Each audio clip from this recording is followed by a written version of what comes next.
Hey, what's going on? I'm Quis here at Sports Vibes TV, and this is another edition of our Sunday live stream. As always, I'm joined by our co-host, Steven Fox. How's it going, Foxy? How's everything with you? All is good. Salute to you, Keith. Salute to the chat. Salute to the SV Nation.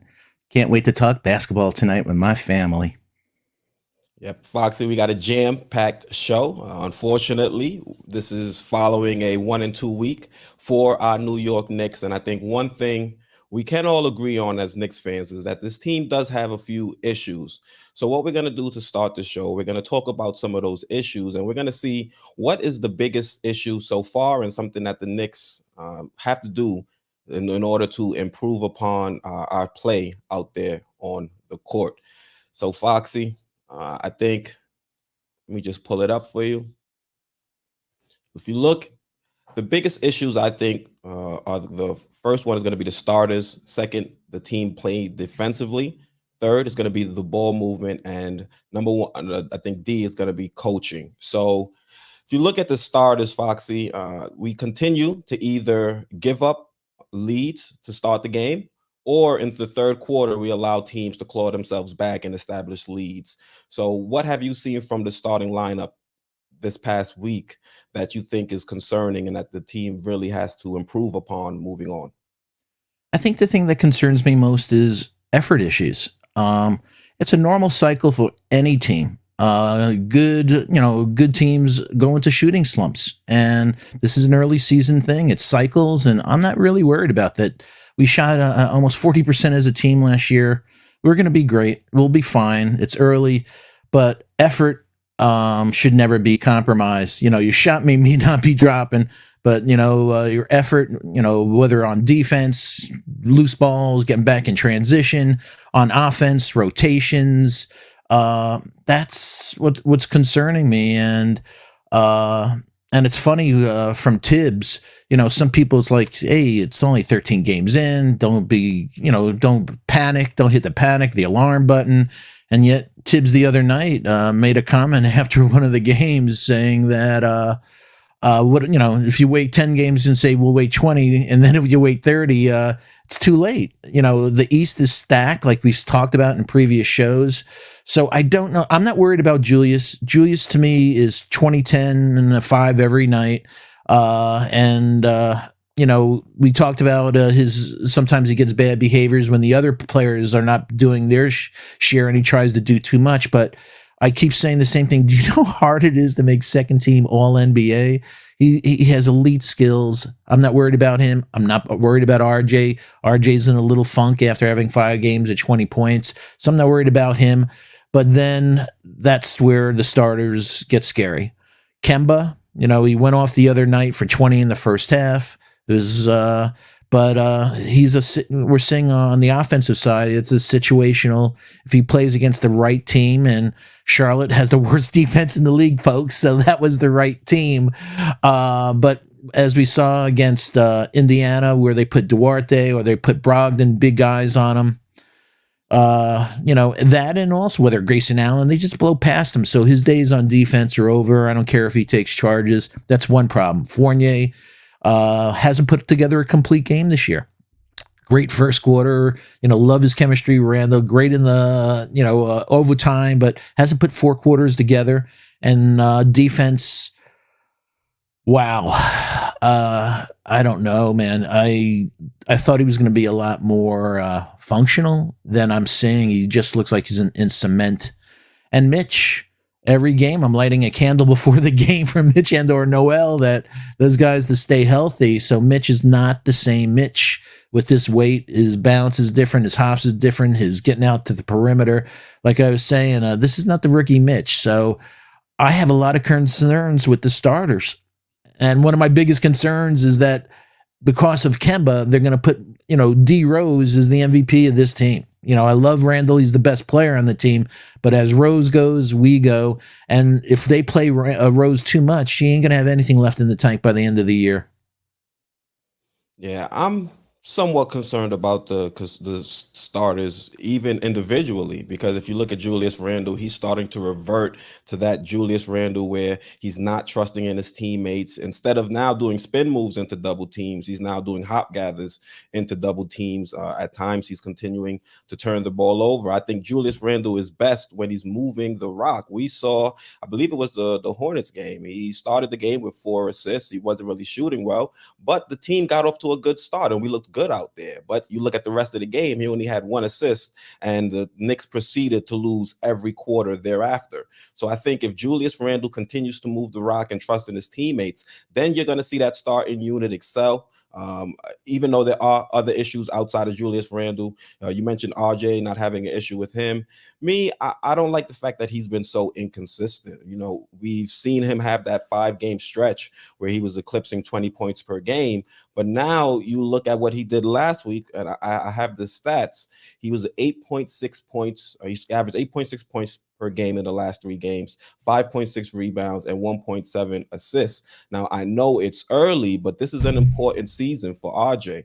RJ is getting to that point where we're going to have to offer him a contract extension soon or in this offseason. And for him to be playing this inconsistent, it really puts us in a difficult place. So I would have hoped to see him show a little bit more consistency. Me personally, I didn't want the high offensive output. I thought we had enough on this team where we could, we could skate by with him averaging the same 17 or 18 points per game. But you look at this, he's averaging only 8, and the defense has slipped in the last week or so. So that to me has been concerning. I think he'll be able to rebound and get better as the season progresses. But, from what I've seen over the last week, I have reasons to have legitimate concerns. Next player, Evan Fournier. Fournier has been a player. I didn't necessarily want the Knicks to go after him. I knew we were going to have issues defensively, but I thought Fournier was going to at least counteract some of that with, providing some more offensive firepower. And until now, we've seen it in spurts, but we haven't seen it enough in order to justify the lapses he has out there defensively. And Kemba, yes, Kemba's been, Kemba's my guy. I grew up with him, so it's hard to, now I don't want to say bash him, but it's almost that time where we have to make a change and bring something else in, or bring someone else in to try something different. To your point of Derrick Rose having to step up and potentially tiring him out. So Kemba, when he's scoring, he's a impact player when he's scoring. But the problem I have, or what was so alarming in that Charlotte Hornets game, was the fact that Kemba, he was shooting lights out, but it was still a game where he ended, I think, minus 23. So, a lot of us thought that if Kemba was making his shots, the Knicks would be in a good position to win. And we saw that even when Kemba's making his shots out there, this team still has trouble finding ways to win. I think that's what's been concerning for the most part with the starters. Also, SV Nation, I put a poll in the chat just to put the options back up for you guys. A is starters, B is defense, C is ball movement, D is coaching. So we just went through the starters. Now, Foxy, tell me some of the issues you saw out there with this team defensively over the past week. Past week and pretty much a lot of the season is that, a lot of us here watch the game as fans, but then we watch it a second and third time from an analyst standpoint. They're not communicating, especially if you watch old Tibbs and watch Noah, and those guys are screaming at each other on defensive assignments, on switches. And so many of the open shots that we're giving is bad switches where they're not communicating, and boom, they're going after the same guy. And then there's a guy open, and wow. So that, not getting back on effort on transition defense, technique, also offensive rebounds, that other teams are getting. We're not boxing out. I think defense, it's going to be hard. I just don't know. I know shooting, as we talked about, that'll help, but how do you overcome the heavy leg elements of Fournier on D and the diminutive size of Kemba? There's only so much you can do. They could be in the right spot and everything, but the athleticism that they don't have, that they're just getting destroyed by guys in this league with athleticism. And even, like I said, Kemba, you watch some of the games and it's like, wow. And also, as I mentioned, this is not rookie Mitch. This is a totally different player, 60 pounds heavier, coming back. He hasn't played in 8 months, so his conditioning's not there. So as a rookie, we were all like elated, like, oh my God, look at this guy getting out to the 3-point line and blocking that shot. Oh my God, look at, look at him sliding on that pick and roll. So that's not the same Mitch that's on the court right now. And with the hip flexor, and he looks like he's hurting big time, man. I don't know. And coming back from that, you went in your great reporting on the Jones injury, the Jones fracture in the fifth metatarsal. So on the D, I think we're going to get better in certain parts of it from technique perspective, but I don't know how we're going to be able to fix without making a change. I think we're going to have to make a change at the point guard. one way or the other. Or like I said, it's just sheer lunacy if we go back to that Peyton mentality this year, is saying, all right, we're going to start Kemba and hopefully he'll shoot well, but if he gets lit up, then we'll bring in D Rose. That's a kind of crazy strategy, man. Yeah, I'm not too big a fan of that strategy as well. It worked, I guess, because not that it worked, but we used it when we had Elf because we really didn't have any options at point guard behind Derrick Rose.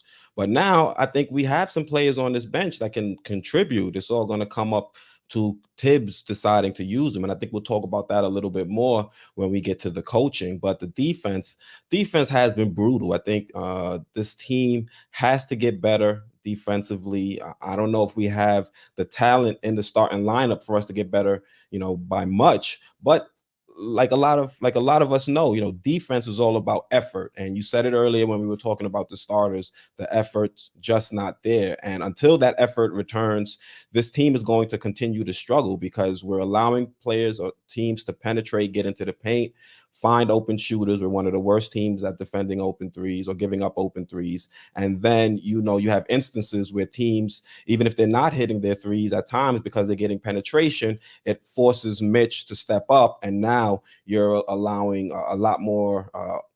You're allowing teams to get better looks in the paint once Mitch has to step out and try to stop penetration. So it's a tough place to be in for Tibbs because he doesn't have the talent, I think, to play up to the level of defense we had last season. I think if you look at this team, the second unit for the most part is still playing or performing on par to how they played last season. It's the starting unit that's really, giving things up out there on the court. So when you look at that dynamic, you have to look at what did we change in the starting unit. And the only things we changed were point guard and small forward. So that's the first place you have to look when you're looking at this team and what the issues are defensively. And, the team this week, we played 12 quarters of basketball. And in 4 of those quarters, we gave up over 30 points. So that's not a recipe for winning basketball. And actually against the Bucks, we gave up, 3 of those 30-point quarters. So you're seeing that this team is not there yet defensively, and the issue is we're almost 20% through the season. So how much better can we really expect the defense to get? Exactly. And another stat that's really critical over the last 4 games is that the last 4 third quarters we've been outscored by 46 points. So that's basically like over 10 points a game that you're losing. So we've talked about adjustments coming out, making the right adjustments after the first, and it's like, no, obviously you're not making the right adjustments. The starters are getting toasted, and in the last few games, thank the Lord for our second team to get us back, bring us back. But one of the other things that we're New York boys, I'm a Bronx boy, and it's about turf, man. You're not going to have effort at Madison Square Garden in our house. That's not a team. I know they talk about culture, building a new culture, and it's like, take a look at this team, man. I like the guys and everything, but maybe it's because I grew up with Oakley and Mace and those type of guys that if another guy on the team wasn't holding or didn't hustle, Oakley, it'd be in their face like, I'm going to beat your ass. You do that again. Someone to hold them accountable. Hold them accountable. And you don't see anybody, with that. Everybody looks a little cranky. And so I'm looking for leadership from Randall and that he doesn't sulk, and looking for RJ to come out of this funk, because we saw during that 5-game stint of him 20+ points that he had the killer look in his eyes of a leader. And and we're saying, RJ, if this is your team, it's not given, it's taken. Take it, son. Take it. And I thought he was going to, and now he's gone into this little funk. But effort is one thing, but you don't have effort in our home. That really concerns me. That says something different. And also, I'm old school. That hey, folks, if you can't control Ricky Rubio, if you have to make adjustments and double team Ricky Rubio, if you have to make adjustments and double team Grayson Allen, and you have to make adjustments for Pat Connaughton, folks, we have a roster problem. So if we have to double team them, what the hell are we going to do with real scorers in this league? Yeah. Seems like we're allowing a different player to get a record, Every a night, a career high record. every night.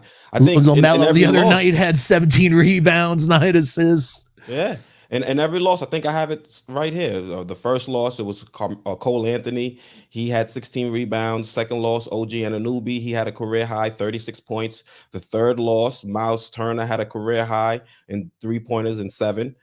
The fourth loss, Ricky Rubio went off for 37 points and 8 threes, both career highs. Mobley in his young career, 26 points, a career high. And then in the fifth loss, Pat Connaughton went off career high in threes with 7.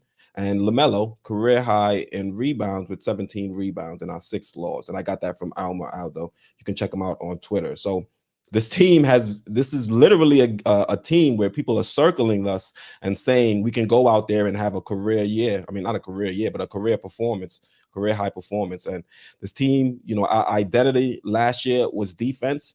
And coming into this season, it looks like our identity is going to be our second unit. And I don't know if that's exactly the identity a team should strive for. It's great to have a top-notch second unit and to have depth, but I don't think our identity should just be us having a solid second unit. Yeah, I've never heard of a championship team or championship contenders like, yeah, did you see our second team? Nah, man. And, and also you brought up Peyton. None of us are Peyton lovers, but it's easy to put up with Peyton when you're the number one defense in the league. Yeah, the guy can't shoot, can't finish at the hole, but he must be doing something right. And Bullock must be doing something right if we have that defense. And like we said, it's about being in the right spot with Tibbs. So they understood where they needed to be. And he was a horse at 6'4", Peyton. So guys weren't getting to the hole at will. There's a turnstile, man. There's no, and D Rose, I love him. He negates it because of his great offensive game, but D Rose is not the greatest defensive player, and forget about Kemba. Mm-hmm. And the reality is that, Deuce, I love my Deuce. I want Deuce to get some burn, but you can't. This is the NBA. You have Magic Johnson, and did I say Magic Johnson yet? You ain't going anywhere in this league with a rookie point guard. It's one thing to come in and play some defensive minutes and have some quality minutes, get your feet wet as part of your process over the next couple of years of development, but we can't get a kid's not going to come in here and start. You can't go anywhere in this league as a rookie, a rookie point guard. So that's why I'm saying that. And also it bothers rumors on the Post and stuff a couple of months ago during the free agent period that there was some dissension within the ranks of Tibbs in the front office where, Tibbs and a couple others wanted DeRozan and they wanted Fournier. And obviously, see who won. They got Fournier, but all of us are saying, Jesus, man, you see what DeRozan's doing with the Bulls? Yeah. I mean, we also saw RJ lock him up as well, but. Yeah, but he's scoring 27 points or 25 a game. So somebody, he's not everybody's locking him up. And that was one possession. True. So, Foxy, let's jump into the chat. I've shout out a few people. Yeah. Dripmore, he's saying salute Sports Vibes TV. I love Dripmore. Hi, Dripmore. Hope all's well with you and the family. Our guy, George, into the Knicks verse. Folks, if you haven't subscribed, you're missing out on one of the best shows in Knicks fandom, in the Knicks world, man. Into the Knicks verse. Great production, great content, and great guy. I love my George. Yep, make sure you guys check out George into the Knicks verse. We did a pregame for the Charlotte Hornets game, so you can go over there and check that out as well. Devin is saying start Rose. Well, Devin, if we start Rose, what's going to be left in the tank by the end of the season? And do you feel comfortable with, so does that mean Kemba's going to play for the second team? Or do you want quick? So, let us know, Devin, please. That's what this show is about. And what I think is a big differentiator for Sports Vibe TV, man. We live for the chat. We live for the SV Nation talking and learning and listening and just having that type of dialogue. Yeah, good. I'm glad all is well. Toxic Knicks fans, Kemba and Fournier have done nothing to earn their spots on this team. IQ and OB have. Yeah, well, Obi Kemba's not getting the money, but Fournier's sure getting a check. So his check says starter on it. Yeah, that's my guy. Probably in the memo line. Yeah, Lex the Destroyer as always, man. One of the great mods in history and one of the great guys. Bryheim 718 isn't giving us enough. Yo, I know, man. This isn't the rookie Mitch. This is like a different player. His hops, his everything is about him is different. Hopefully he'll get in condition, but he's still not going to have an offensive game, even if he does get in condition. And shout out to one of my good friends, Hector, Project Nerd HQ. Hope was well, Hector, with you and the family. So what next, Quis? We'll get back to the chat, but also everyone, please, if you haven't subscribed to Sports Vibe TV, please smash that subscribe. Please smash that like. Please turn on that all reminder bell so you don't miss out on any of the wonderful content with Quis that he's putting out, whether the pre-games, the edited videos, the live streams with him, George, JD, yours truly, him by himself. The man is a man of all things. So please share the link on your favorite social media platforms. And again, shout out to the best mods on the planet. We appreciate all you do. Yeah. Also, want to give a shout out to Toxic Knicks fans. I found this pretty funny. I bet our bench runs the starters in practice. Well, definitely one thing. I was about to say one thing for in two positions they're running Kemba and it's small forward against Fournier. There's college kids who could run them, man. So yeah, I'm with you. So Foxy, let's get to the next issue that the Knicks have had so far this season, and that's the ball movement. If you look at the stats on this team from last week, no one averaged over 3 assists for the week, and I mean over 4 assists. And also, the only game we won was the game against the 76ers, in which we had 25 assists. The other 2 games we didn't crack 20. So what are you seeing with the ball movement and what some of the issues are? You just nailed it. Against the Hornets, we had 17 assists. Mm-hmm. Yep. That's brutal, folks. And I have to say a lot of it's on Tibbs. When you're running offenses and stuff like, first of all, if Randall comes down, dribble, look, dribble, pass, or dribble, pass, shoot, or Kemba comes down the court and then hands off to Randall, that's not an offense, especially when you see the other guys standing still. I just don't understand why there's not, more motion, more sets, that if the first guy, the first options, it's like football. You have first, second, third, checkoffs and stuff like that. There's only one checkoff here. Everyone is standing still in the corner and stuff. So you give the ball and that's it. So some of this has to absolutely go on Tibbs, that if the guys are not running the offense, hey, we saw in preseason that it was like a revelation saying, wow, look at the ball movement. Look at the spacing. Once we start hitting 3-pointers again, getting back in our groove, that spacing and stuff will come together. But we talked about having 2 5s without any offense, besides not having any hands at all.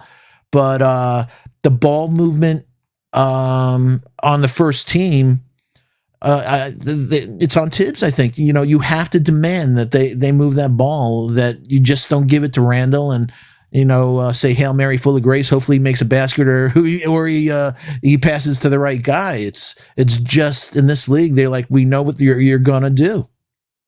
Yeah, well, one bit of news that dropped before we got on was the fact that Derrick Rose said some interesting things.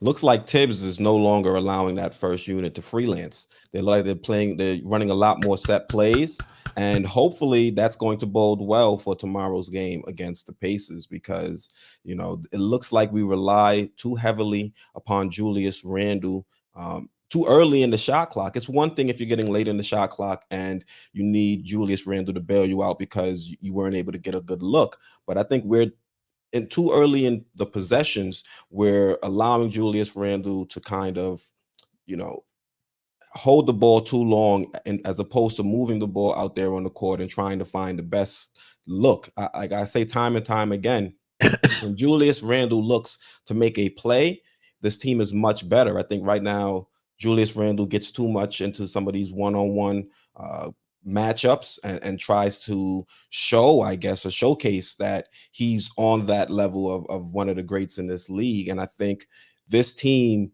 we don't need that right now. I don't think we need that for the most part. We need to continue to play as a team, move the ball around, and we don't need Julius Randle to go out there and get 30 every night in order to get a win. He can do his 20, his 10. I would like to have him get 6 assists and just be efficient.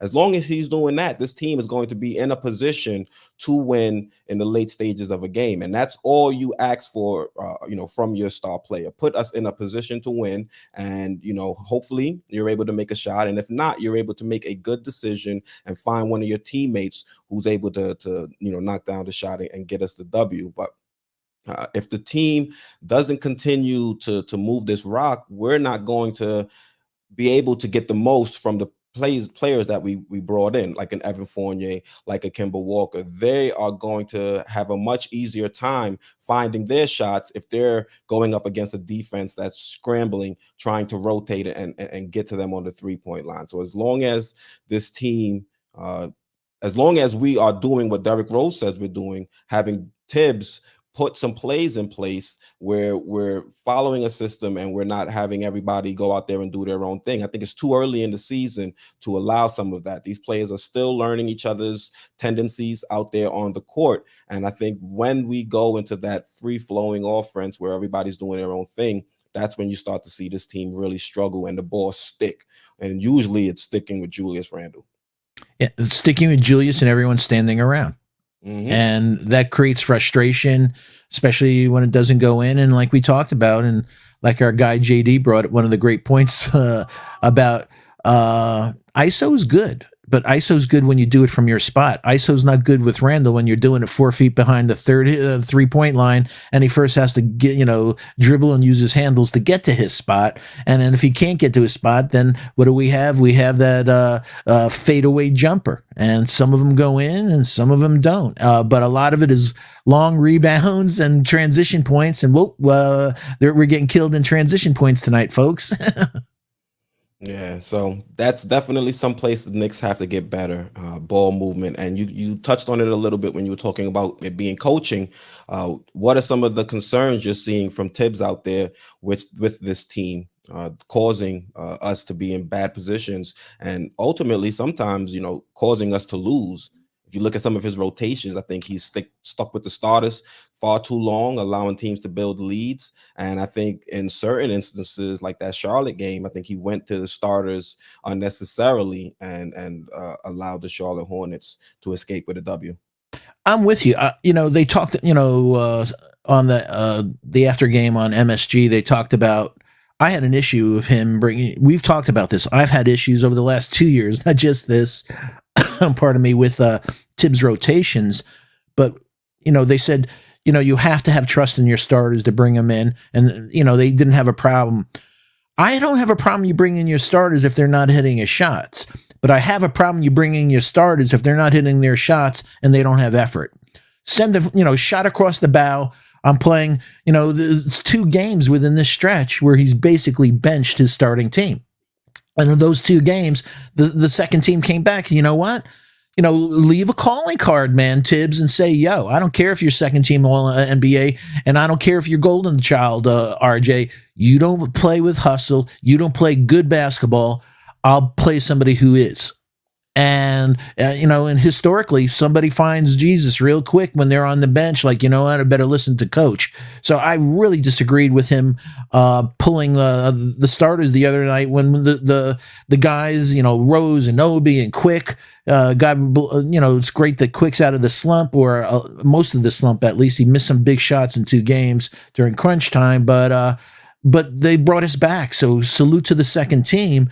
But come on, Tibbs, man, that his things, just like I said, the third quarter, not making those adjustments, Fournier, like we said, we saw elements of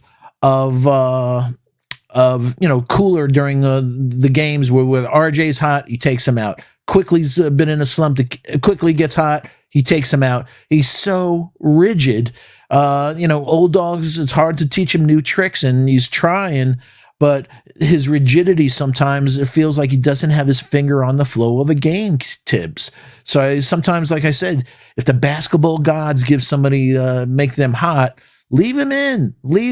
And you know what? And it's also, like we said, you don't always have to do radical things. Bring, like I mentioned a couple of,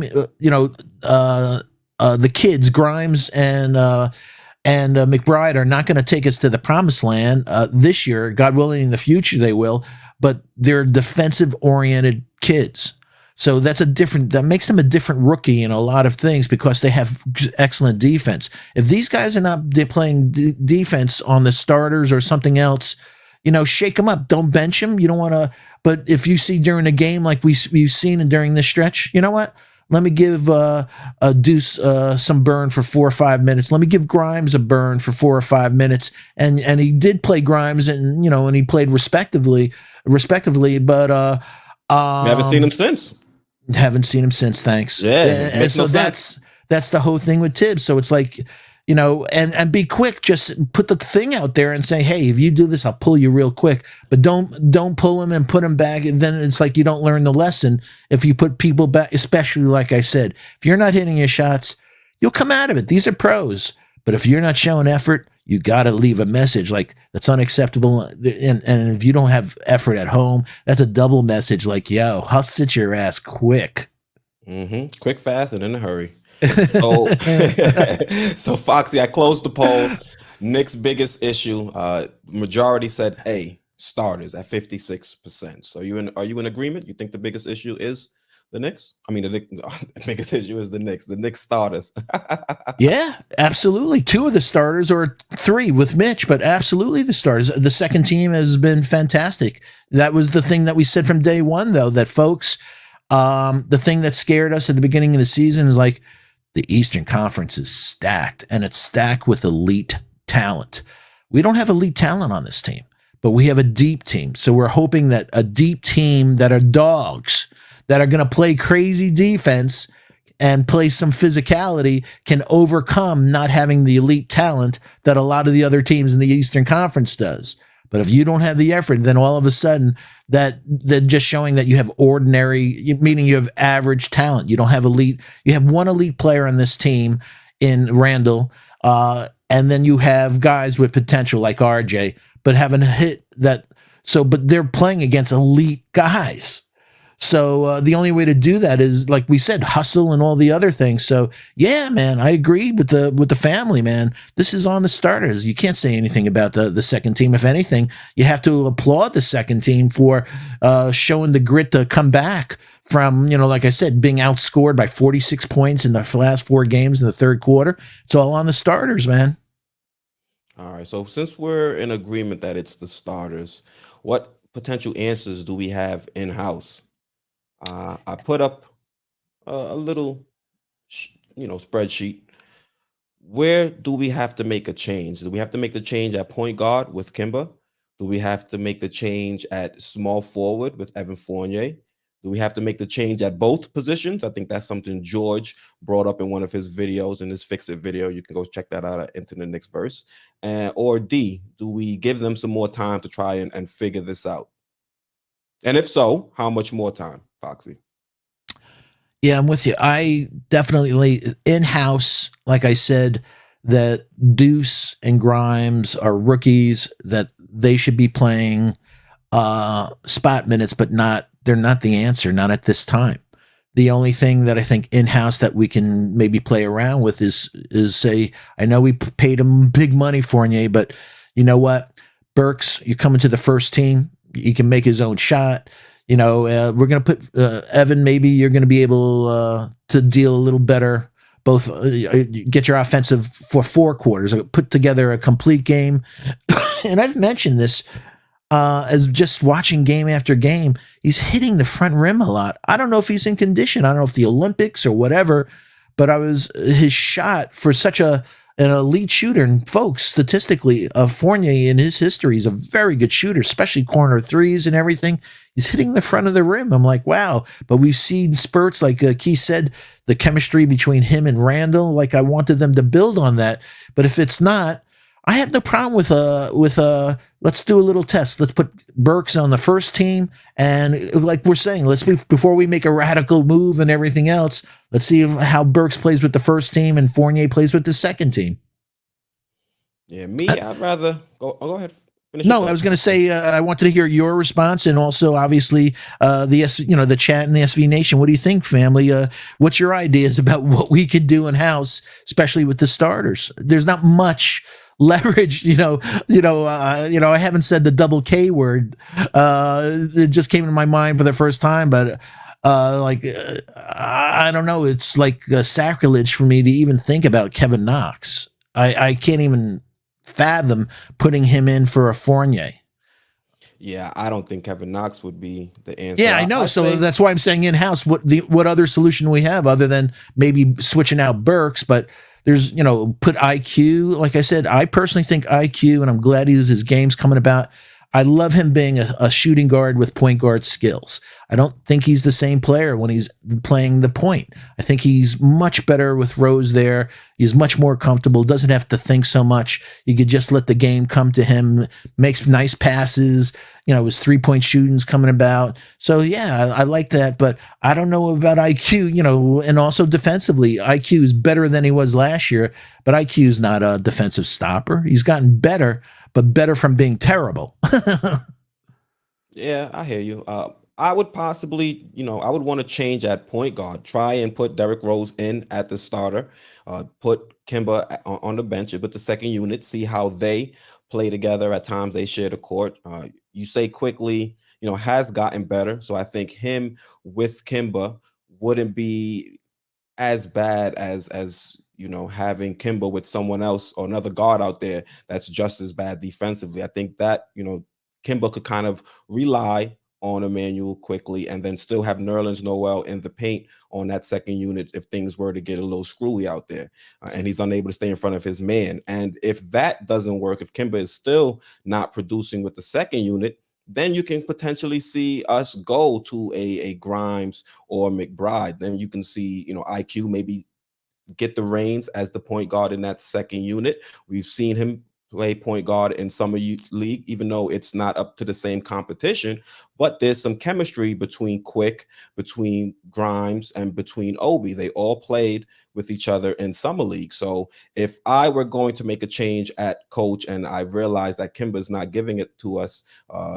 defensively to the level that we need in order to win games, then I would move Kimba to the bench. I would leave Fournier in the starting lineup with the starters, because with Burks at times can be a ball stopper. So you No elevate doubt. Burks, and now you have the threat of both Julius Randle and Burks deciding they want to hold on to the rock and try to make a play when things aren't falling for their teammates. So that would be a little skepticism I would have with elevating Burks. And even though I want to elevate Derrick Rose, there are some drawbacks if you elevate Derrick Rose. You put him into the starting lineup, you're going to mess with the rhythm of that second unit. That's why, if you do make that change and it still doesn't work with Kimba, you still have a Grimes that you can insert into the lineup and a player that already has built some level of rapport with that unit.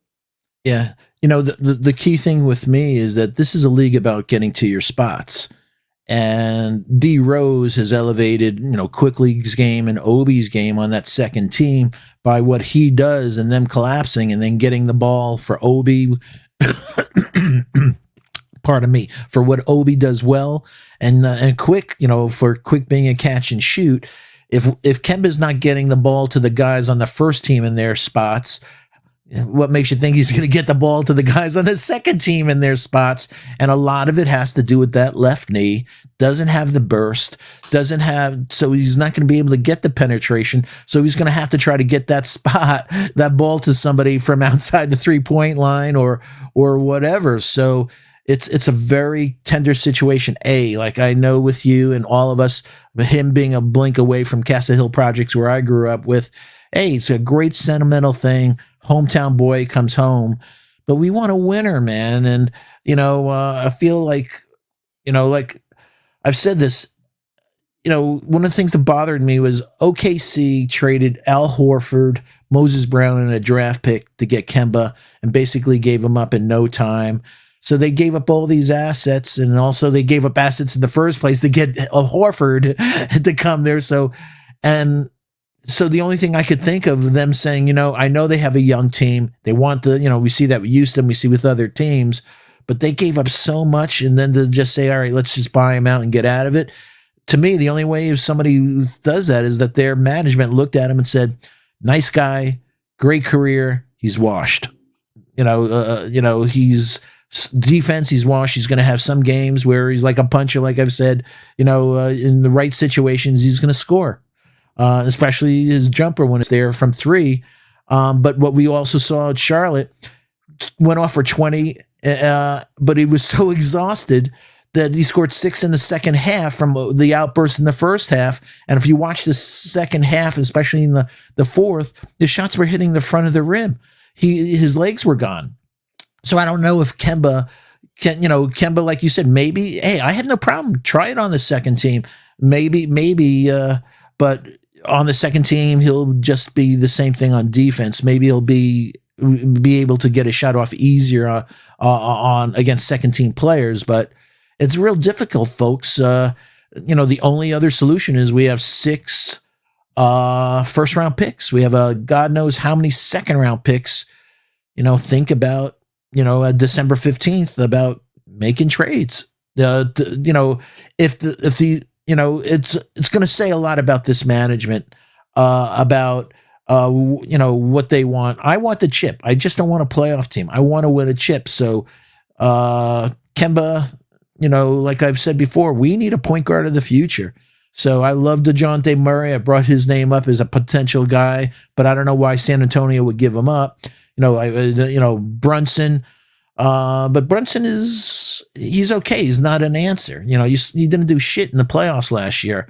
So but at the same thing that we learned is the other day, Charlotte, Bouknight didn't play. Everybody was like saying in the draft, we got to get Bouknight.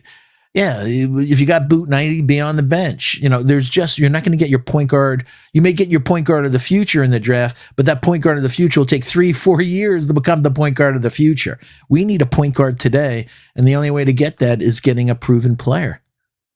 Yeah, Foxy, you mentioned. Yeah. Oh, go ahead. No, please. No. Go ahead. I was just saying. You mentioned that with Kimber in the second unit, he probably still would have difficulty getting to his spots. But I think that's more so with Tibbs giving a little bit too much trust to his veterans, giving trust to a Kimber, to a Fournier, to a Randall, and allowing them to say, okay, I'll let you guys figure it out. You know how you best get to your spots. I'll let you go out there and play as a team and figure it out on the fly. Not necessarily figure it out on the fly, but we won't run any set plays. You guys know your play style. Get to your spots and hit your shots. But now that we're hearing this news with Derrick Rose saying he had the starters running a lot more set plays and things like that, I would think that we would have the coaches on this team to set up some plays in order to get Kimber to a point, whether it's running pick and roll with Obi, or dribble handoffs with Obi, who I think you mentioned on the Queen's Court yesterday is a pretty good passer. We could see him operate in plays as a playmaker. So there are some ways we can be creative with this team in order to get some good looks. It's just that the Knicks aren't creative in their offense at all. It's plagued us last season. It's plaguing us this season for the most part. If Julius Randle isn't able to get into the paint, collapse that defense, and pass the ball, and move the rock, this team really has no go-to play in order to get a good look. And I think that's a major issue. And if Tibbs is able to correct that, I think we're going to see Kemba be a little bit more effective. We're going to see players like Evan Fournier be a little bit more effective. And that's what my hope is, that Coach Tibbs is going to step up and try to put these players in the right position to succeed, because they're not going to do it on their own, apparently.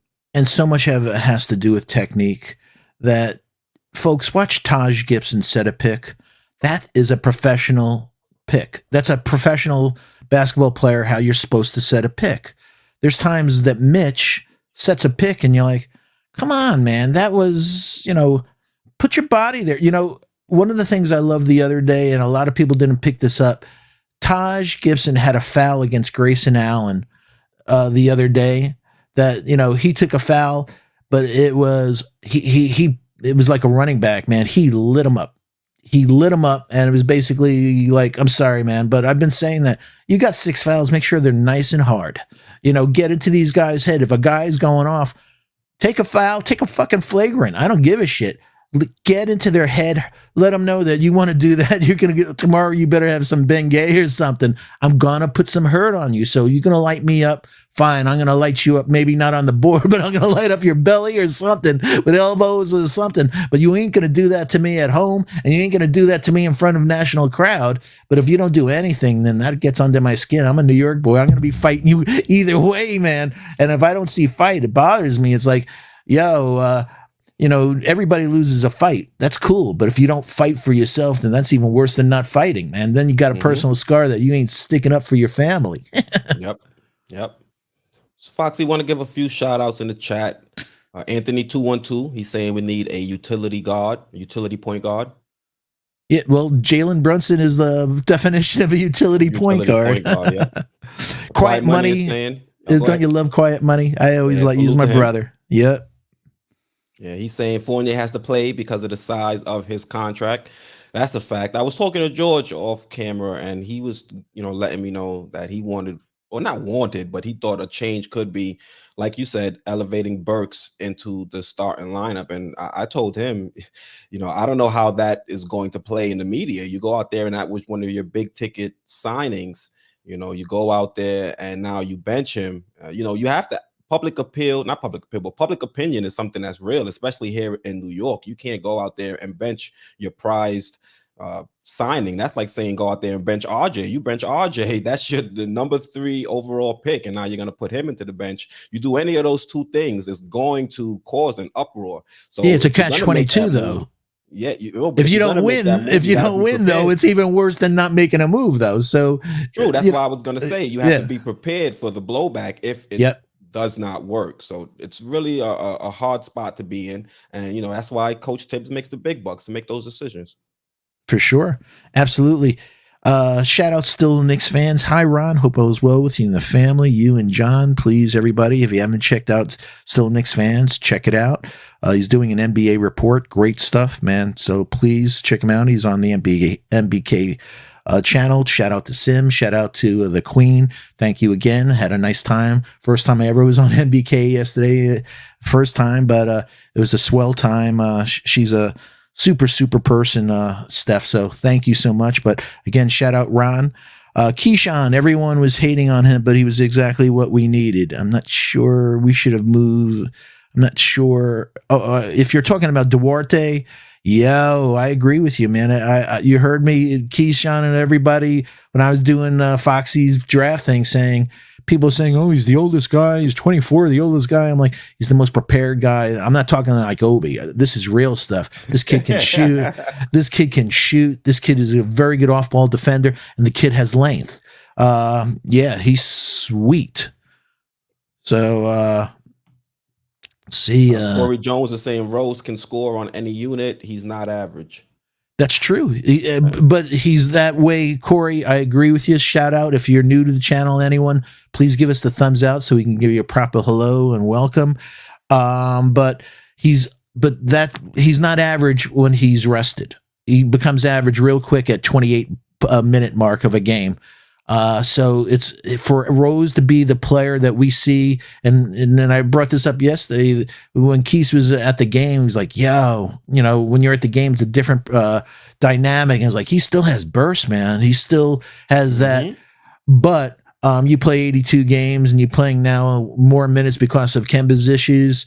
He's not going to, you saw the look on Rose's face last year in Atlanta after 72 games when he was overworked. So, he's not average, but only when the minutes are maintained properly. Lex is saying we need 10 more likes to smash the 50. Thanks, Lex. Let's smash the 50 burger. It's the only. I'm hoping that's a 50 burger I know we're gonna make. The other one, I came in at 47. So, and again, folks, this is early in the season. We ain't hating. We're talking about areas of improvement. We love our Knicks. We love them so much that's why we get intense. But also, I'll just speak for myself from an analyst standpoint. I don't give remarks. I look at it from a GM perspective about architecting a team. that architecting a championship team, not a team that wins. I don't want to be a Utah that has a good season every year and loses in the playoffs every year. I want a team that can actually win the chip. So when I look at these guys and look at 1 year, 2 year, 5 year plans, are we in 5 years on a trajectory to win a championship? So if my comments are harsh, it's not against the player, it's against the goal of us winning a championship. So please, I don't mind if you, that's the beauty of us. You don't have to agree with me, but understand where I'm coming from. It's not from hate. It's from love of this city deserves a championship.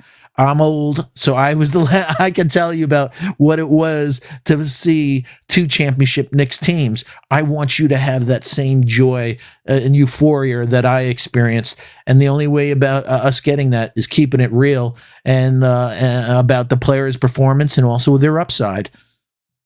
I envy you, Foxy. Why, being old? I envy you for being young. I've seen the Knicks win a chip. All I've seen is the Giants. Yeah, I'm with you. And I say this, folks. You see this old guy with Grecian formula, whatever Clyde uses. But people watch. You have no idea how magnificent Clyde was. So it's very difficult for somebody like me who saw Clyde and saw John Stockton's and players like that put the players in their spots, that played, had IQs off the chart, that just knew the game so well that they were, Tom Brady, like they were quarterbacks, so when you hear me about IQ, it's only because of a point of reference. When you saw Clyde, he's like Quis, man. He's always smooth, man. He's silky. He never looks out of control. He's just constantly cool, constantly delivering. And he's not frenetic like IQs, like, who's like, oh my God, is this guy on speed or something? But Clyde using the backboard, that generation, they used the backboard. It was the only shot, and it was the right shot from a calculation standpoint to make certain shots. This generation does not use the backboard. We saw the Tim Duncans. We saw all these guys that knew how to use that. And there's times, whether it's RJ and others, it's like, God, you have that box up there on that backboard for a second. If you hit that spot, the ball's going to go where it's supposed to go. But if you try to get with momentum and everything, whether it's quickly on his floaters from hell from the flat foul line or others, man, come on, listen. And I forgot who I saw in the chat. Forgive me, remind me. But somebody said that Clyde has offered to talk to these guys, to share his expertise, but I don't think the Knicks or the players have ever taken him up on that. And you know what? That is a crime, because the guy's a walking encyclopedia and anybody. And if anybody says the game then is not the same game as today, there's elements that change. But folks, whether it's Clyde or any of those guys, and they'd be scoring 50 today, with the way these guys they play and stuff. Yeah, but so much of those teams were technique, boxing out, rotations. You watch those Knicks teams, and what bothers me is you watch those Knicks teams, you see the complexity of their offense. I brought up before about 1 option 2, that there's multiple things happening. So that guard comes down, and if somebody comes around and somebody gets around that screen, well, he looks to the second option to get that going. There's only, so far on this team, we've only seen 1 option, and if that breaks down, put up a bad shot. There's really no second option, or if it is, it's a last-ditch effort with the shot clock running out. And like, I'll bring that next week, what the stats are of people putting up shots with 5 seconds or less on this team. That doesn't show up in a box score, but it shows, it does. It shows that they're not shooting great, but if you have to put up a hurried shot, that's just saying, hey, man, maybe we didn't run the set right. Yeah, so Foxy, just want to give a shout out to Herbie Mack. He's saying, what offense do the Knicks run? Seems like every game we run a different type of offense. Well, a lot of that is because, Tibbs has been allowing them, based on what Derrick Rose says, to freestyle out there on the court. But when they are running plays, Tibbs does run a lot of triangle principles out there. I was doing some film breakdowns last season, and I was pointing out a lot of the things that the Knicks were trying to do out there with setting screens and cutters and things like that. Everything all right? Can you hear me? Yeah. Oh, okay. All right. Just wanted to make sure. Thought I was mute for a second. So, Foxy, let's jump right into tomorrow's game and talk about that a little bit. We're taking on the Pacers. We're trying to right the ship. What are some things we're going to have to do in order to come out of that game victorious? Well, if the Pacers were the first ones, to show us with Carlisle and everything that the way to beat the Knicks is chase them off the 3-point line, make them put the ball on the floor, and make them either drive to the hole against shot blockers like Miles Turner or hit a mid-range shot.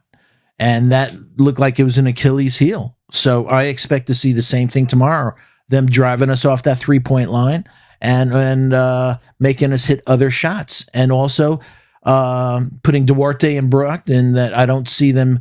Kemba's not going to be able to do anything with them, man. So it'll be interesting to see if there's any change up. But if we go with the same lineup, I see the same thing. Kemba having major issues and us having to really quickly put in D Rose and make some changes immediately. Yeah, I think they're going to go with the same starting lineup, especially based off what Derek Rose said a little bit earlier, how Tibbs is implementing new things with that starting lineup. I think it's a last ditch effort to try to fix things with that unit before he makes a drastic change, because he did leave himself some wiggle room in an interview, not an interview, like one of those press conference or media sessions, allowing himself to make a change with that lineup. He didn't want to lock himself into those five. So I do expect if they don't go out there and play well against the Pacers, we might see a different lineup sometime throughout this week. But tomorrow, I do think we'll see the same starting five. So, but one of the things we saw in the last game also was Turner light us up from three. He had a career game like that. So are we prepared to, whether it's Mitch or is he going to make any changes to try to, from our perimeter defenses, make sure, hey, I don't mind if Turner hits 3 shots during a game, but what did he hit last game? Turner hit 7 out of 10, man. That's having a great night, but we have to make sure that doesn't repeat itself. We saw Pat Connaughton. We've seen all these guys get, nobody within 10 feet threes. So we can't have uncontested threes. We have to show better perimeter defense. And, we lost the last game on 11-3 at 111-98. And RJ had 23 in that game and Randall had 18. But we shot 20% from 3. So it's very difficult. Like the question just came about our team. Our team now, if we hit 20%, and the shocking thing is when we beat Milwaukee, we shot 25%, which was shocking that we beat them shooting 25% with our offense. So we have to shoot well. We have to be ready to make a quick yank on Kemba if he, can't do what he needs to do. And we have to do good, play better perimeter defense against threes and do much better on the last game. Let's see. They had 10 offensive rebounds, so they didn't really kill us, but they still had 10 offensive rebounds. And we beat them in that loss 56-45 on points in the paint. We beat them 19-12 on second chance points, and they had 18 fast break points. So that's another thing. Got to cut down on the transitions. We had 23 assists, which is like one more than in our average last game. So we had 10 turnovers, which is fantastic. So we just have to shoot better than the last game. And last game, they shot 39% from 3. So, they shot well, but they didn't shoot crazy. So, they've won 2 in a row coming into this game. So they're 5-5 in their last 10. And like I said at the beginning of the season, I expect Carlisle. I was shocked that they're 6-8 and got off to their start. But if the guys stay healthy, they have and also I think in December, TJ Warren's coming back. So Warren lit it up a couple years ago in the bubble, but he's had health issues since. But he's a real good 6'8" guy, and we saw Levert put up last game 20-something points. So so last game, in fact, Levert put up 21. Yep, So those are the And yeah, things to most of look his out points for. in the second quarter, another second quarter, in the second half, he was cooking Second everybody. half, and yeah, he wasn't overly efficient. He put it up, but he was 1 from 5 from three. Yep, I was right, and 8 for 18. So shot 20% for three. Didn't do much. He did actually have 5 assists, so props to him. But it's a volume thing. Yeah, we have to get off to a better start. That's something I think is imperative. Last time Better we start and better had, third quarter.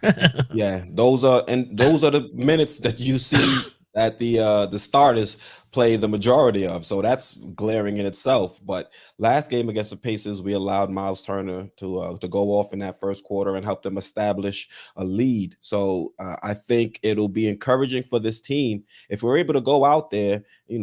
This game. It's important in terms of them being in our conference, and for us to start off strong, I think it'll take away some of that bad energy, some of the negative vibes from this team that we've been experienced during this 2-game losing streak. I think the team felt good once we saw Kimba have a good start. Unfortunately, we weren't able to carry over some of that solid play into the second and third quarters. But I think if you're looking at this Indiana Pacers team, who they have Miles Turner, they have Duarte, the player that a lot of people think the Knicks wanted to. Well, not think. I think it's pretty much confirmed now that the Knicks wanted to move up and get him.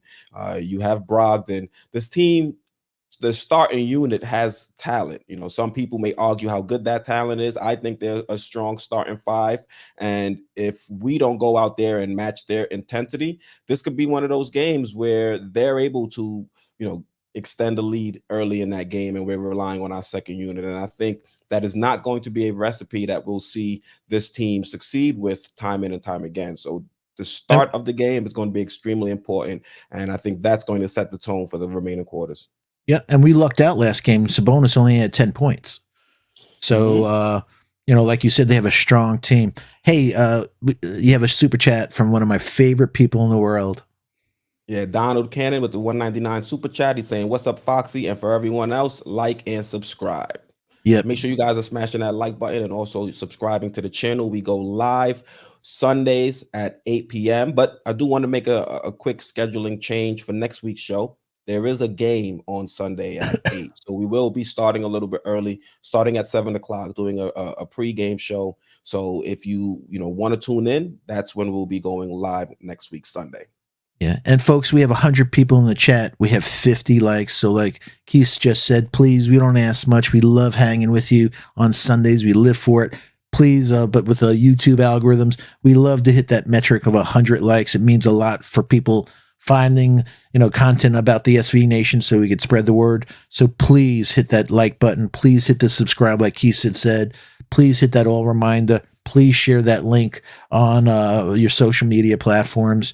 And again, shout out to the best mods in the planet, man. We appreciate all you do. Shout out to Wilson Dang.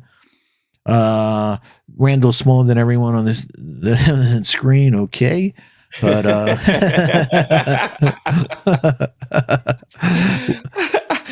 had to make it fit. I'm sorry. I apologize. I got to give Randall a little bit more respect.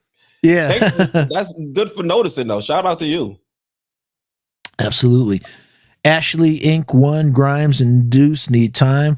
We agree, but not starting time. We just need time for them to develop. It's part of a process, but you can't develop if you're just playing in practice.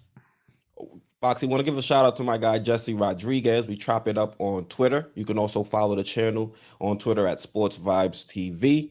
So Jesse Rodriguez, salute to you. Thank you for pulling up and chopping it up with us here in the chat. Yeah, and Robert Woodward, we love you too. He said, "I love you guys. Great combo work and chemistry." Back at you, man. We do our homework. We really care about trying to, enlighten you, entertain you, but also learn from you. So that's why we love this segment that we call Sports Vibe Lounge, where we just chill and you take the show over, asking questions, what your thoughts are, where your dislikes are, and how we can make, what do you think, things that you'd love to see from us. So Ron from Still a Knicks fan says, could Deuce get 5 minutes in an NBA game? Is that too much to ask? I'm with you, Ron. I've been saying that 5 minutes is not a rap move. Somebody's playing rap. That sends a vision and all. Oh, yeah. do that. Like I said, Kemba is not the point guard of the solution. Rose is only on the contract for 2 years. And with his ankles and everything and the major knee injuries, that could come crashing down in a second. Where's our point guard of the future? Deuce. I hope Deuce is the one. But if we don't play him this year, so what are we going to wait till next year?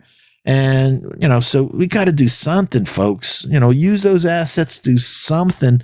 Otherwise, I don't want to be picking 19 or 20. And like I said, we saw guys like Book Knight the other night on the things. We saw Kai Jones, who was available for us to pick. He's on the bench. I'm watching G League. BJ Boston's playing. I'm watching all these guys that everybody's like thinking is the savior. Hey, folks, Trey Murphy. I love Trey Murphy. But from he's scoring 5 points a game. And you know why? He's not strong enough. He can shoot and everything. So I love the draft more than anyone. But we need to get some proven players on this team. We're not going to be able to change this franchise to a championship team. Only a few guys, when you win luck, there's only a few guys like Evan Mobley that could come in and like shock your pants, or a Scotty Barnes. But you got to get the number 3 or 4 pick or 5 pick in order to get somebody like that. And I don't think we're going to be anywhere near that. So we have to do something. Yeah, speaking just real quick, Ashley Incorporated, she's saying Grimes and Deuce need time as well. Yeah. Hi, Ashley Inc. If you're new, give us a shout out, thumbs up so we can give you a proper. Yo, my man Latrell is the American dream. Yo, hope all is well with you, Alana, and the family, my friend. I'm sure he's not getting a lot of rest with that baby. I've been dealing with a baby. My baby's now 6 months old. So little Miles Fox is gonna be I don't know if he'll be a point guard. He's getting big, so I think he may be a wing. Maybe a wing or an outside linebacker, but hopefully a wing. Football's too mean, man. You're messed for the rest of your life, man. Duras, one of our guys, Duras, 3-0 run coming this week. Yo, you're mount to the Lord's ears. I hope so. And that will what I love seeing is good basketball and smiles on our guys' faces. I love people who play basketball with joy. And folks, SV Nation, the one thing that I think has jumped off the screen with us this past week of games is there's not a lot of smiles on the Knicks. Yeah. Doesn't know they're having fun, especially the starters. Yeah. Especially the starters. Ashley Inc. She also said, can we petition to have you two be the next GM and coach? Yo, hey. I'll be Scott Perry and you'll be Tibbs. Nah, I'd rather be Dice. That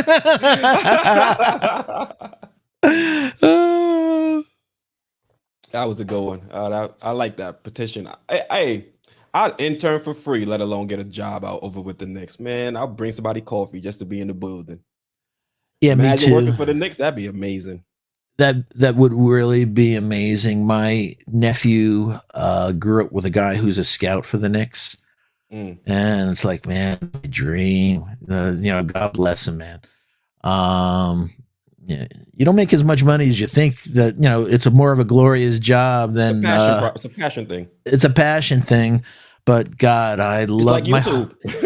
Yeah, but that's been my whole life. Me. I've already started my 2022 Foxy draft book, and folks, if you get a chance, it's early in the season.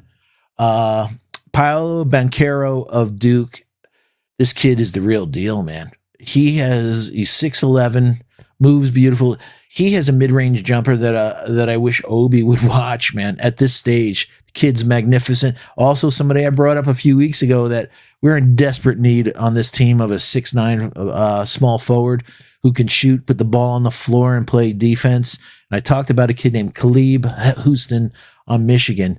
Watched him yesterday. Oh my God, I think this kid's going to be something good. But at the same thing, everybody's been talking. I watched Gonzaga last night, and everybody's talking about this kid, Chet Holmgren, being the number 1 or number 2 pick.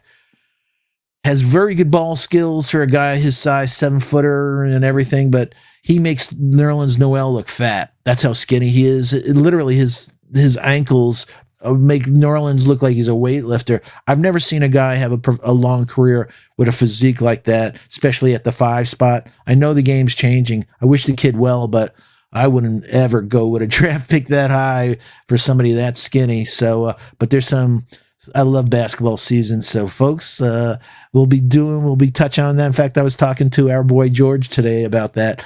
About us in the near future, we're going to be doing some draft previews before the end of the year. Just wetting the whistle of people of saying, "Hey, be on the lookout." There's a couple of really special kids. Unfortunately, this is a power forward heavy draft coming up, folks. There's only a few point guards in it, and they're really raw. So there's really no solutions for us at the point guard in the draft this year. They may be a solution in 3 or 4 years, but not next year, not in 2 years. They just have no idea about how to run a team. They're really athletic. The kid Ty Washington on Kentucky is a blazer, can play some D. His shot is not there. Kennedy Chandler on Tennessee. He's 6'1", and he's 6'1". So I like big guards, man. So there's no big point guards, but there's some. If you get the right picks, as we saw in the draft this year, you get the right kid. We need a small forward, a 6'9" forward, in the worst way on this team besides a point guard. Everything would change on this team if we had those things. But folks, the key thing is if we drafted Trey Murphy this year, he wouldn't be the solution. So I just need you to take that to heart that we need, I brought up TJ Warren before. That team is loaded in Indiana. I don't know in December or anything if, TJ Warren has, some issues, but, you can light it up and he's 6'8". He's a big boy. So. Foxy, want to go into the chat again? Wusumar is saying, I'd like to be the dude to throw the T-shirts at home games. Yo, I would like for that too, because then I might actually catch one. I think the only time I caught one was at Vegas when I went to the Summer League games. No, I'm just the opposite because I'm a crazy Bronx boy. I'm like, I'd be saying to my buddy, watch this, I'm going to hit that dude in the head. Watch this. Boom. Oh, I got him. Oh, man, that'd be funny. Yo, us Bronx boys are crazy. Saying, I think our point guards need to run more pick and roll with Mitch and Obi. That's a fact. We do need to get Mitch, more involved. I would like to see him more aggressive out there. And Obi, I like the way for what on the offensive end? Mitch on the offense. Well, you have to first catch the ball to be able to do a pick and roll. It's like that as Nerlens though. But have you seen him since he's come back? He's like he has olive oil on his hands, man. He can't hold on to a damn ball. It's like a hot potato for this. So I'm like saying, Jesus, is this Nerlens' cousin? We have the 2 worst sets of hands for 5s in the league, these guys. But wow. Hey, a couple things. Again, shout out to Geraldine McGyver, who I lovingly call the first lady of the SV Nation. Shout out, my friend. Also, the Fishers said White Plains, Stepanak. Yep, AJ Griffin. I talked to my friend Sherwin M, that I call Coach. Sherwin M, coach of Westchester Hawks. His son played for Stepanak. And AJ Griffin is the real deal. But folks, he's very muscular, excellent kid, can't stay healthy. So the Fishers say a prayer that kid AJ Griffin can stay healthy for a stint of time, and maybe we can see what he's got. Tricky Nicky, one of the greats of the Knick fandom. Hope as well. Tricky Nicky, think he had a job interview this week. Hope as well. Put out some powerful thoughts for Tricky Nicky. So our future media, salute. You got the job. That's what's up, Foxy. Is this the applause sound? I'm not hearing nothing. You're not hearing it? No, nothing. All right, we'll figure it out. Wait a minute, I gotta take another hit. I'll hit. Yep, I heard it, man. What about that one? Yo, all right. Thank you very much. Yeah, I heard the applause. Thank you very much, ladies and gentlemen. Right, Elvis has left the building. We figured it out. Yeah, that was for you, Tricky. We're glad you got the job. Or hopefully you got the job, but if not, you'll get the next one, man. But just want to let you know. By the way, got the new job. And did he say that? Yeah. Oh, thank you, that's Tricky. The applause. Yo, I didn't want to jinx him. Yo, so I put out some prayers for you when I saw that. And also, I don't know if Jarvis LaFleur is in the chat tonight, but I knew he was a little under the weather over the last few weeks. So Jarvis, if you're listening, I was putting out some prayers for you. I hope you feel better, my friend. Yeah, same here, Foxy. Hope he gets well soon. We'll see what else we have in the chat. All right. whatever happened to that draft pick we got from Europe? What was it, Jokic Rokubitis or something or another? He's he's been he's playing lighting it solid up. for Barcelona. Absolutely, Yeah. he's lighting it up in He's been Barcelona. efficient. Yeah, Extremely so he's a great move by us because you know what? Even if we don't use him, he'll be a valuable asset. He's a floor general, and everything that we've been talking about. The one thing that kid will be able to do is get people in their spots. If he played this, he was literally in this draft one of the elite guards in this draft, getting to the hole and kicking it out. So his 3-point shot, as we saw in the summer league, but he did the right thing. He needs to get stronger. He'd have major issues on defense, and we've been talking about defense in this show. So he'd have a lot of troubles getting around. He had a lot of troubles before this, watching him in Europe, getting around screens, and he just wasn't strong enough. So I think he did a really, really smart move. Yo, Foxy, Chef they almost NYK. kicked me out of the group chat. Who? JD and George, because I threw a little jab. I said, hey, you know, the Knicks would have loved to have Vildoza on the roster right now. A healthy Vildoza. They almost revoked my group chat privileges. Yeah, I know. I can see George getting you in that headlock. I'm gonna get you. Like, shut up. Yeah. He's gonna get you he's gonna choke you out, man. Geraldine is also saying congratulations to Tricky. Yeah, our guy Tricky. So yep, again, folks, if you can, let us hit that 100 metric. It means a lot to us. So we have 99, but we got 57 likes. Get those likes up, please. Yeah, so also Robert Woodard is saying Lucas Samanik is balling too out in Westchester. Yeah, he's been solid as well. It's funny. I posted a comment, Robert, about that is like everything I've seen is layups and dunks. It's like, could you please throw in a mid-range and a 3-point shot? The guy has talent. He has absolute talent. So, but I've never seen anybody be able to be taught a motor, though. I've been able to see somebody learn handles and go to left hand, but I've never seen somebody be able to get a motor. So hopefully he'll be the first one and we'll luck out. But he has all the prototype size and skills, man. Dell is saying right now we might want Vildoza back. Hey, I'm all for it. If he's performing and healthy, shoot. He's a big boy too. I like 6'4" guards. I don't know, what we saw with Scotty Barnes and stuff. Issues defensively as well. Exactly what I was about to say. That I'm not gonna lie there. Yeah. So, but if he's an upgrade over Kimber, who knows? Maybe they'll revisit it. I doubt it. I think by the trade deadline, when he'll probably be healthy, they'll try and bring in some fresh faces that way. Yeah, shout out again to Adele Chapman, a friend for over a year already. Been talking, so I just appreciate all the support and love from our family, man. It's greatly appreciated, man. And you're in my heart. Yeah. So Foxy, we'll wrap it up here.